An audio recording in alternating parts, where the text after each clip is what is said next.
Nu, ko šodien mēs parunāsim ar vienu no manām klientēm, kas ir dalībniece jogošanas rītrosmē. Tagad būs otrais mēģinājums, lai mēs varam pievienoties.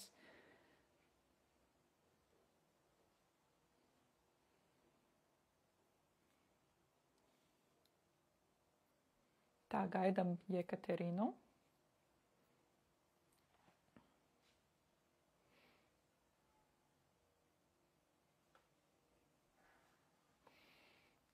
Tā, Jekaterina ir pievienojusies un cerams, ka ar otro reizīti sanāks, kaut kā viņš nespiežās.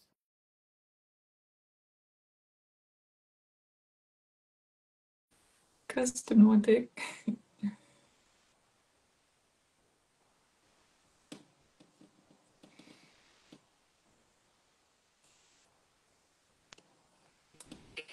Sveika! Izdevās mums ar otro reizīti.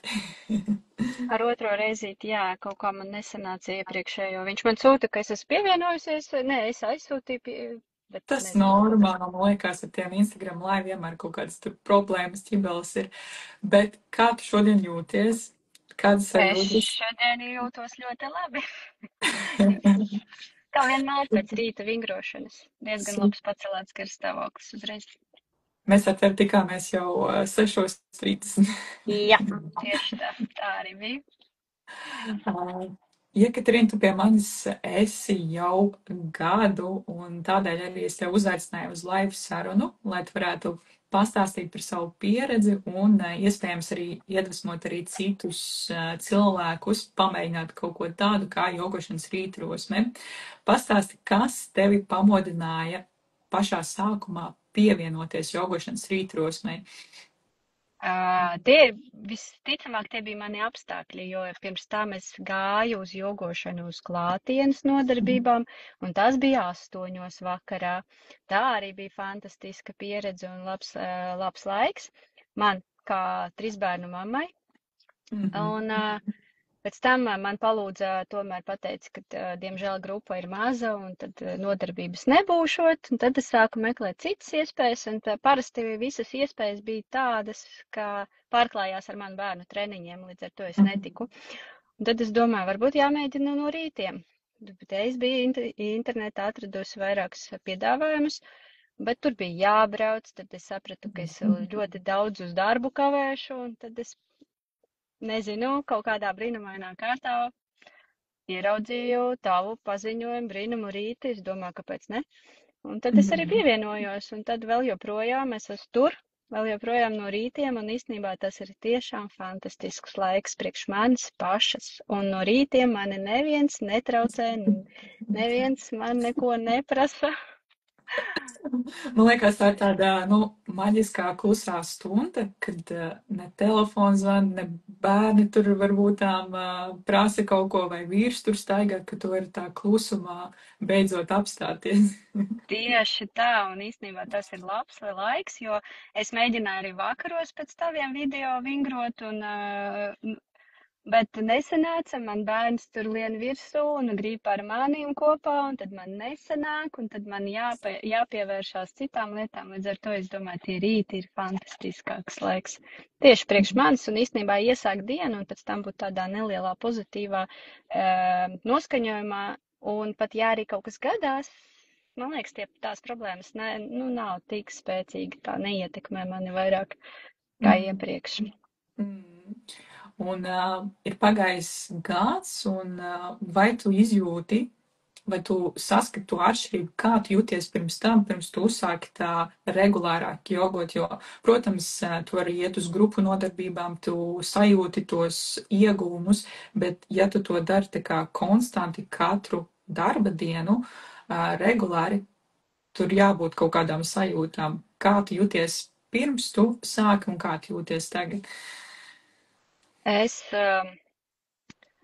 pirms tam vispār bija tā, kad es biju biežāk nogurusi, man bija ļoti, pat no rītiem man nebija spēka nepiecelties, nesaņemties, vienkārši tāpēc, ka vajadzēja celties un vajadzēja kaut ko darīt. Protams, tas tika darīts, bet tāds sagurums un ķermenis tāds smags, un likās, ka, kaut kas nav riktīgi, un es tā mēģināju tur savienot sevi, tur es nezinu, pasportot kaut ko, tur uz sporta zāli, bet tas nav mans. Es negribu necilāt smagumus, negribu skriet, negribu neko, un tad es izdomāju, tā joga droši vien būs tas mierīgais mans temps, un īstenībā tās pusstundas no rītiem, tas man patīk ar to, ka viņas nav piespiestas, viņas nav, tādas, mana spēka daudz prasošas, bet rezultāts pēc gada ir diezgan ievērojams. Mana māsas nebija redzējusi kādu laiciņu, tas bija pēc 3-4 mēnešiem, kad es jogoju no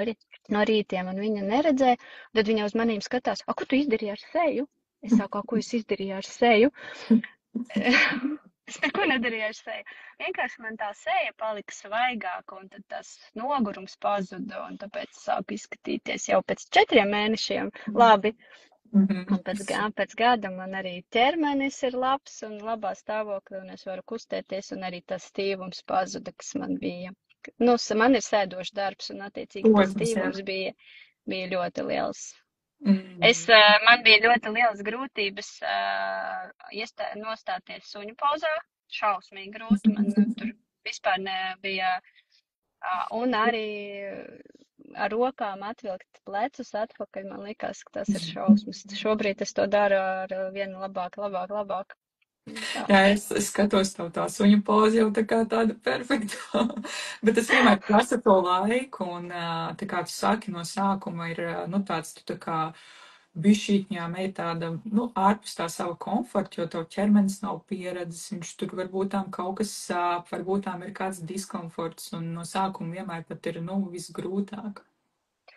Grūtāk, sākumā bija visgrūtāk piecelties no rītiem un piespiest sevi to izdarīt, bet tad es atceros, Agnese, tavu teicienu, vismaz 5 minūtes uz paklaiņu, pat ja nav spēka, vismaz kaut ko, ja neko, un tad, bija rīti, kad es tiešām neko negribu darīt, es gribu gulēt, es esmu nenormāli nogurus, bet 5 minūtītes, vismaz kaut kādu poziņu, vienkārši kaut vai bērna pozā iesēsties, iekāpt un pasēdēt, un tad atrast to laiku sev vismaz tā, un tad, varbūt vēl kaut ko var izdarīt. Un tā ar laiku es aizgāju, un es saku, tas pusstunda, ja būtu ilgāk, tad es būtu vairāk nogurusi, varbūt būtu lielāka pretestība, bet pat cik tas ir tikai pusstundiņa, un viņa tiešām pēc gada, pēc kaut kāda laika parāda to rezultātu, un tad tagad reāli negribas neko vairs atmest, un tas sāk patikt ar vien vairāk.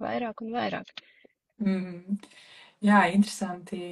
Tā kā forši, ka tu padalies ar to, jo, protams, kad vienmēr ir kaut kādas, mēs arī, tajā mūsu čatiņā runājām par to, ka vienmēr būs kaut kas dzīvē, tīpaši, ja tu esi pieaudzis cilvēks, tev ir atbildība, tev ir bērni, tev ir darbi, viss kaut kas, ka tev vienmēr būs kaut kas, kas atņem to uzmanību no sevis vai to laiku, par ko tev jātērē, lai tu varētu par sevi parūpēties, bet būtībā tev vienmēr vajadzētu būt, tā kā prioritātei. Un tā. Un vai tu esi pamanījis to, ka, šī ikdienas rutīna arī ir pamainījusi to vai ietekmējis tavu ikdienu, tas, kāda tu esi darbā, tas, kā tu esi ar bērniem, vai ir kaut kādas izmaiņas, vai...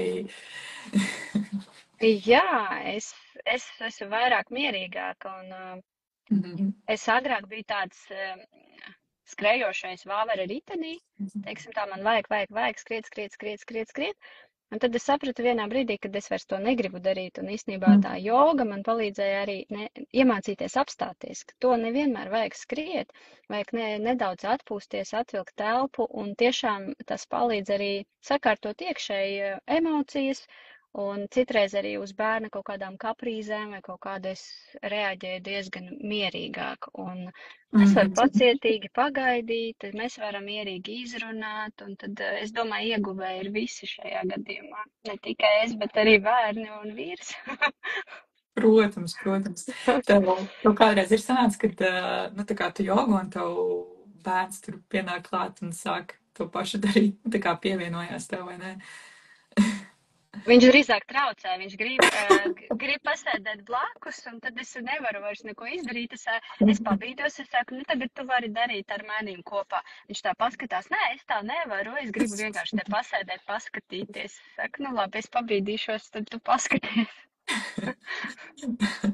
Forši, tiešām forši. Un, ko tu teiktu cilvēkam, kurš tā kā vēlās, ir ieinteresēts sākt jogošanas rītrosmi, bet baidās? Es nevarēšu pamosties, vai man būs grūti noturēt šo disciplīnu? Nu, tur iekšējām spēkam tomēr jābūt tādai druscītiņ tādai iekšējai, nu, nepadoties vismaz kādas pāris mēnešus reāli tā no rītiem. Nē, šodien, nu, gribās pateikt, nē, šodien nē, pēc tam, nē, vismaz 5 minūtes.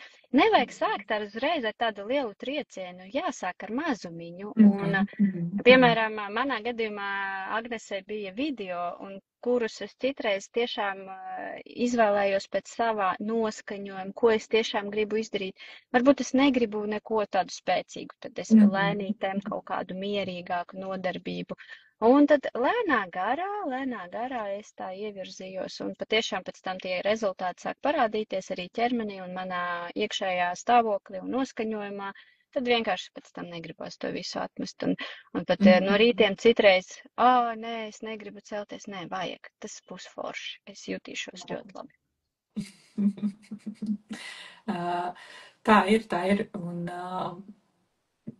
man liekas, vislabākais ir tas, kad tu jau no paša rīta pārslēdz to prātu uz kaut ko pavisam daudz labāku, uz pozitīvu, uz mieru, caur jogas praksi, caur elpošanas vingrinājumiem, manuprāt.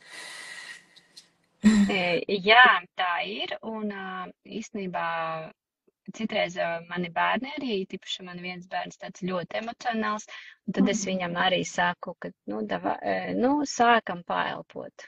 Sāc ar elpošanu, un tad viņš paelpo, es līdz ar viņu, un tad tiešām viņš arī nedaudz nomierinās, un tad tas palīdz arī pārējiem, jā. Man arī.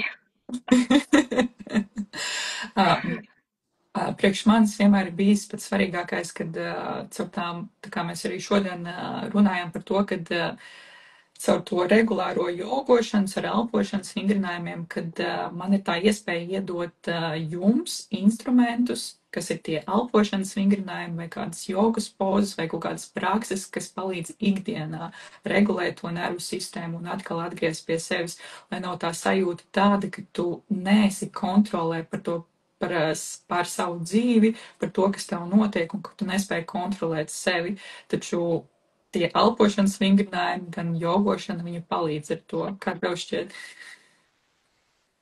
Jā, citreiz ir tā, kad vakaros, sanāk varbūt tāda garāka diena, stresaināka nedaudz diena. Es citreiz aizēju vienkārši vakarā pāris minūtītes iesēžos bērnu pozā, tā lai man atlaižās pilnīgi viss ķermenis un arī prāts. Un arī tad, kad uztraukums liels, tad arī tiek pielietots elpošanas vingrinājumi, lai nedaudz nomierinātu prātu, jo mierīgā prātā nāk labas idejas un redzi to situāciju pavisam savādāk. Tāpēc, jā, tas palīdz. Super! Paldies tev liels, ka tu atvēlēji nedaudz laika no savas ikdienas un padalījies savā pieredzē, jo es saku, to jājūtos labnē par sevi, tas ir gads, un ne katram cilvēkam izdodas noturēt to labo ieradumu gadu. Tā kā tu esi liels malicis. Paldies! Mēs tiksimies rīt no rīta. Noteikti. Jekaterina, lai tev izdosies un superīga diena. Paldies tev liels. Paldies tev arī, Agnese, lai tev forša diena. Tiekamies rīt no rīta. Jā, atā. Atā.